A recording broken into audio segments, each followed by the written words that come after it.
Hi, people of Expreso del Rock and Radionica. Here we are again with Mr. Andy Peel. You know who he is, you know, of course, the chief of the 70,000 tons of metal. So before everything, Andy, before say hello, I want to do this interview in memory of Mr. Edgar Peel, you know, your dad. So we offer you the condolences and long live to your dad, man. Thank you very much. That is highly appreciated. I had tough times last year. You know, I was my father and I we were really, really close. I really, very, very much thank you for your warm wishes, and also thank you for welcoming me back on Expreso del Rock and on Radionica. You see, this is your home here in Colombia. And welcoming me here to Colombia. I always love to come to this country. The people here are so nice and so welcoming. The food is great, and it really, truly, I mean, it makes me feel at home here. So don't tell me, man. The last time 3 months ago at the boat, I see more Colombians. There's like 60 Colombians now. It's more actually. Wow. It was almost 90 people from Colombia. Yes, I've never seen that many Colombians in the boat. You know, Andres, we always call 70,000 tons of metal the original, the world's biggest heavy metal cruise, the United Nations of heavy metal at sea. 51 countries. 81. We set a new record. 81 nations on this ship, on one ship together. People from countries that are at war with each other. That's right. And they all come for the same reason, for the love of the music. On this one vessel, we go out in international waters where we make our own little heavy metal paradise. And there is no problems. Everybody is one family united. Wouldn't we wish the world would be like this? And Colombia, actually, for many, many years now, since the beginning, has always been in the top 10 most represented nations on board. So that is something really, really cool. Don't tell me about it. Even in Miami Beach, before we go to the boat, they have all kind of events, you know. I got myself invited to a chain of hotels to do a DJ set, metal DJ set. Amazing. And next year I'm going to go to the heavy metal beach party, you know. So you're going to come next year? Oh yes. Here you go. I make it for sure. Yeah, I love it, man. And as I said, man, I see that the idea has been evolving, you know, especially with the difficulty of get the bands, you know, the bands. It's all about the bands, and you do it right, man. I love it, you know. I have the chance to learn this year with bands that I love, you know, like Arturus. I love avant-garde stuff, you know. I like the comeback from the Covenant, you know. And I have never done that many interviews, brother. You know how many interviews? Well, I mean, with the team. 14 interviews. Oh wow. So that means that one day we didn't see a band. But we don't care, man, because that's our work and we love it. There was another reason this year's cruise was very special for you. So I have to give you congratulations, because actually this year's 70,000 tons of metal was your honeymoon, wasn't it? Yes, sir. and we should rest and go to the jacuzzi. With my wife and I we're working our asses because we love this, man. We love it. So I have an anecdote for you, you know, that never happened in my life. I have 35 years working on radio, and this year happened something so funny, man. We were you know, doing our schedule, you know, so strict, and then we have the interview with Samael. So we're ready, you know, Sai or Bart, whoever. I'm ready. As soon as we get to the room, it was no Samael. It was another band. So I was like. In think of a second, so I looked at them and I tell them, hey, stay here, say hi to the guys, and I had to run to tell the guy that it's not Samuel. Well, they arranged everything right, you know, but the funny thing is that I said, hey, who are they, you know? I didn't know it. And I interviewed them. I asked to the crew hey, if I saw them, I had to interview them, you know, even if you didn't know who they were. So that was so funny, man. That was a moment that never happened in my life, but only in the 70,000 tons of metal, man. This is something special. I mean, right. Like so many things that make 70,000 tons of metal special. Mm-hmm. One of the things is that every band plays twice. And every band plays twice on 2 different days, on 2 different stages. And 2 different sets if they're smart. Almost all of them play 2 different sets. Some they at least vary it a little bit. I understand. Look, there is some bands that don't have this huge catalog. That's right. So they probably have to play some songs twice. But as you know, there are actually many bands, they make 2 complete different sets, or play in the one set a complete album, play an album and another album in the other set, or 1 album and 1 best of, or something like this. I'll give you a tip, man. For example, I saw Samael in Mexico. I saw them in Bogota. But you know what? Samael did the release album. What's the name? Well, X album. Complete, you know, so it was totally different from the 2 times that I saw them before, you know. Well, I mean, when I mean, they come from ceremony of opposites. The ceremony of opposites. Samuel comes from my home country, from Switzerland. That's right, yeah. And I know these guys like for since I was a kid, basically. Incredible show.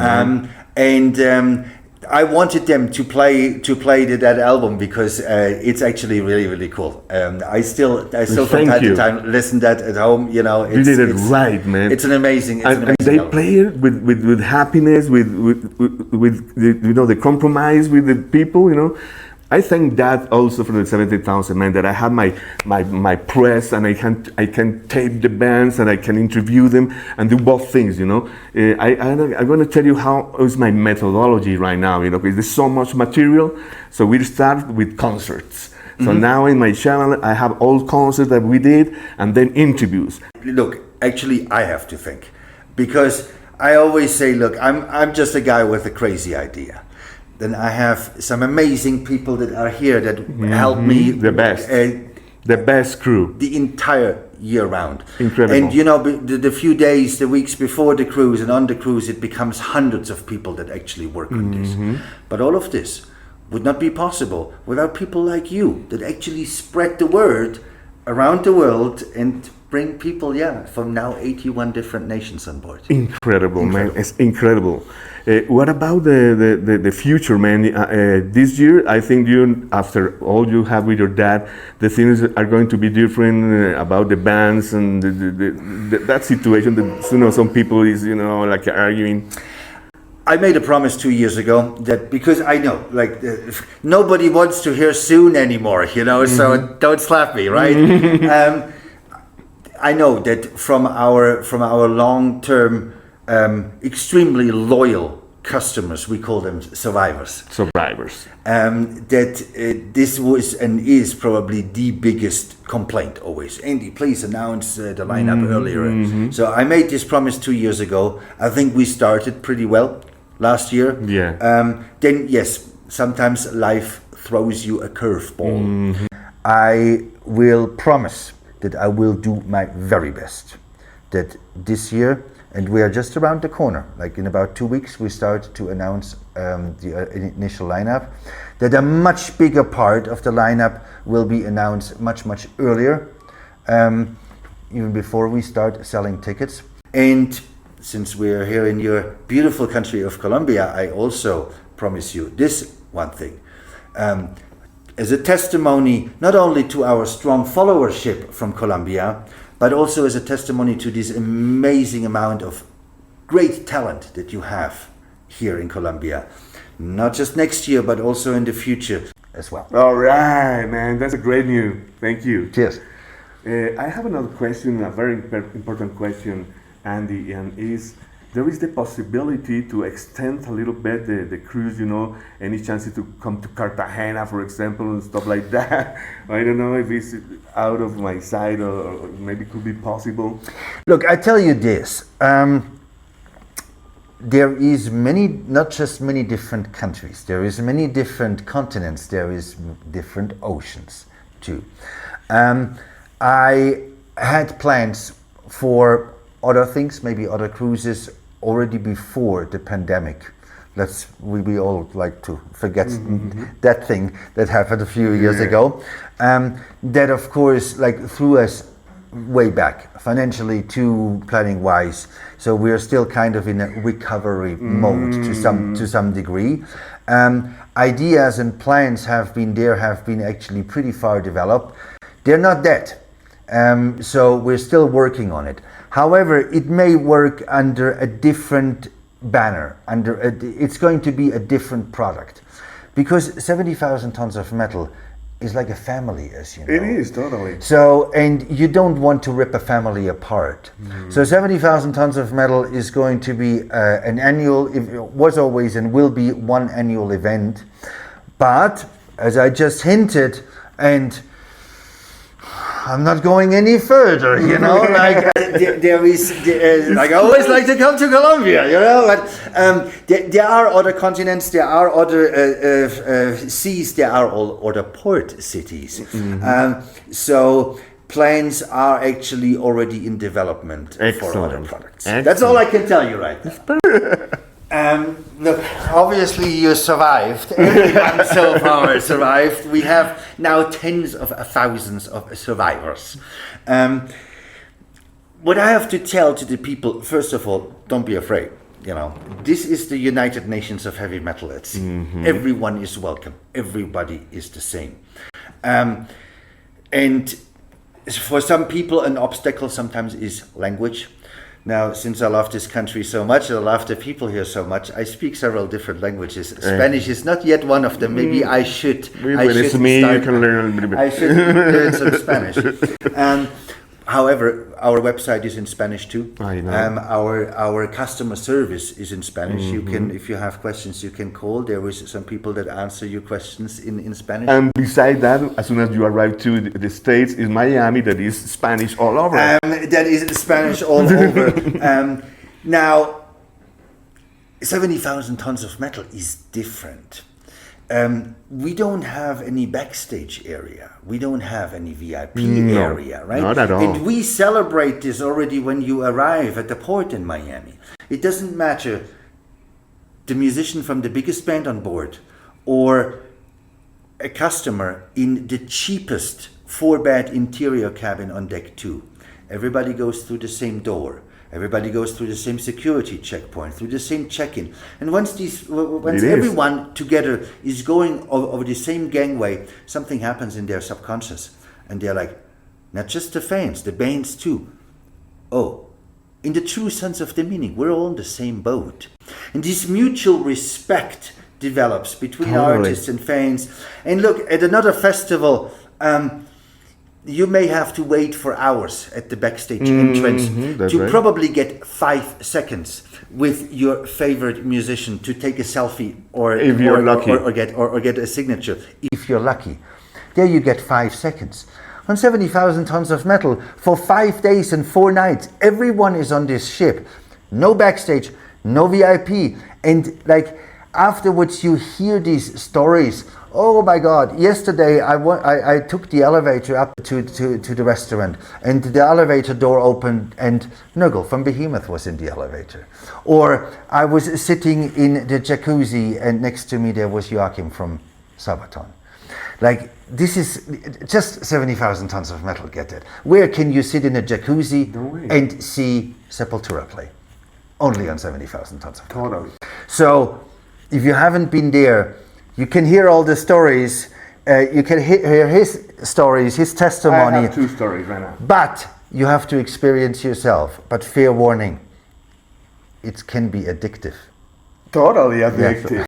I have 2 stories. For example, I've been a very good friend from Andreas Kisser from Sepultura, you know, because I've been interviewing him since 35 years ago. So as you say, you know, when we were doing the line to get in, he was like, you know, that a close distance, but we know very good with each other. It's just hi, you know, hi brother, hi. I don't want to, you know, I'm in the line. And then after the show, after the second show, I went to take my breakfast with Karen, and we were walking when suddenly somebody appears right in front of me, and he was him, like, hey, aren't you going to say hi to me? And I said, no, brother, I'm sorry, I didn't see you, you know, that great show yesterday and everything. So that only happens, so the artist grabs me, you know. Yes, like, hey, because wake up, you're going to say hi to me? It's incredible. And the second story, check this out. One of my favorite bands of all time is Candlemas, you know, the Doom, those Dead, you know, they're my age and shit. So that was when I had the interview, I was so happy, and I didn't know he was going to be with Moppy and the singer. So okay, we went inside and we started the interview, and I don't know, it was one of the best interviews I have ever done, man. That much that that we have certain time. Hey, brother. 3 times the people knock at the door that finish, and they're like, no, man, we don't want to finish. Okay? And I was, no, man, finish. There's a lot of people after me waiting, No. And they were so into it, man, a great interview, like fucking 35, 40 minutes in an interview that's supposed to be 15, right? Hey, they were having a hell of a good time talking with me. And me too. And the funny thing is, when I went inside of the cabin, they were drinking. I said, hey, man, they're going to be drunk in this. Hey, they were the best. We became friends. And every time I was going somewhere, they were somewhere. Hey, Andy, how you doing, my friend? Like saying hi to me. Not 1, 3, 4, 5 times. I was like, hey, man, I have enough of Candymas. Now I feel like I'm part of the band, You're part of the band. Yeah, right? I'm part of the band. That's right. And I'm still so happy, for everything that's happening. And because it's Candlemas, it's not because it's an old band. They're going to print a new album in a few days. So I mean, I'm glad, man, that you're paying attention of the bands, the curity of all the situation. You're doing good, man. Thank you very much. That's the most important for me is the bands, and. I can imagine that for you it's getting harder, to get the bands because there is so many festivals and the bands are busy and this and that, or how you feel?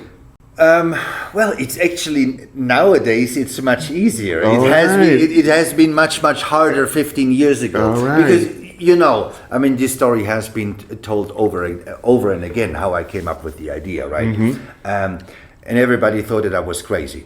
Because yes, I was not drinking water, as you know. So the bands, they were all laughing too, Andy, this is crazy. It's not going to happen. The band's managers, the agents, like, come on, this is a joke, So, like, when you look at the lineup from the very first 70,000 tons of metal, almost all of these bands were bands that I worked with. That kind of knew Andy is maybe a little bit crazy, but they trusted me. They said, like, okay, he may be a little bit crazy, but if he says he's doing something and it's going to work, he will do it and it will work. Mm-hmm. Afterwards, it became much easier because you didn't really have to convince them, most of them anymore. Some, it took many years to actually convince them to come on board. The funny part is this. Those ones that were hardest to convince are those ones that now want to come back every year. So. I know that, yeah, that's for sure. No, the bands love it, man, and especially when, they do know what you said, they are comfortable, man, they don't hate to see the people around. The sound is pretty good in the venues, man. I love that, even if it's the Studio B or Royal, sound is always perfect, man. I love it a lot, man. And every time it's getting better. I don't know if it's the technology you are having new sound systems or whatever, but it sounds really good, man. We actually changed sound systems. Totally. Last year and this year, it's a totally different system. It's different. It's always, of course, a ship, sometimes it's not so easy, audio-wise. We really upgraded the system. We actually also beefed up the crew, to bring people a world-class experience. Because, 70,000 tons of metal, it's the original. It's the world's biggest heavy metal cruise. It must be, and of course that's me. Sometimes I push it too far with my sometimes almost pedantic perfectionism. I always want to make things better. Excellent. And I realize certain things are not good. Try to make it better next year. And it depends on the band to take advantage of that technology that you're putting on their arms, I spoke with Bach from Decapitated, and he is a workaholic and he is maniac of the sound. And I was telling him, hey man, it sounds in block perfect, everything balanced. It wasn't that loud. It was fucking perfect. He was, are you sure? Really? Because I wanted that. He said, yes, man, you did it. You did it. You're an engineer, you know, and the system, and they have to build some new system. I knew it, man. I work with my ears, you know. Yeah, there you go. Wow. You do this for long enough. You know what you're doing. Excellent, man. Awesome. Okay, Andy, what else do you want to tell in this little interview, man? You know, we take advantage of the microphones, the cameras are here, and tell whatever you want, man. For me, by my side, I only have words of thank you, you know, to all your crew, to Smith, to the guys and the press. They were the best with me, you know. I can't even tell you how they were, you know. For example, I wanted too bad to interview Isan, but he didn't give interviews. But I have the chance to talk with him, and he was, hey, brother, I give you the interview in a few months, no problem, man. Yeah, everything is friendly, everything's cool, the way it has to be, you know? This is this unique environment, right? 70,000 tons of metal, where for each musician, you only have 10 fans. That was also kind of my idea already when I created this, making everybody a VIP, making it feel like everybody is backstage on a big festival, you know. So if you want to experience this next year, it would be my humble pleasure to welcome you on board 70,000 tons of metal as we sail on the 29th of January out of Miami. They proudly call themselves the cruise capital of the world. And for 5 days and 4 nights, we'll be out there in international waters sailing to Labadee, and will not bring you back to the real world until February 2nd next year. To think, because I said this before, I'm just a guy with a crazy idea. You are the one that spread the world. You're the best, brother. Thank you, bro. Keep rocking. Awesome. Love you, bro. Thank you so much. Cheers. Right. The law, breaking the law.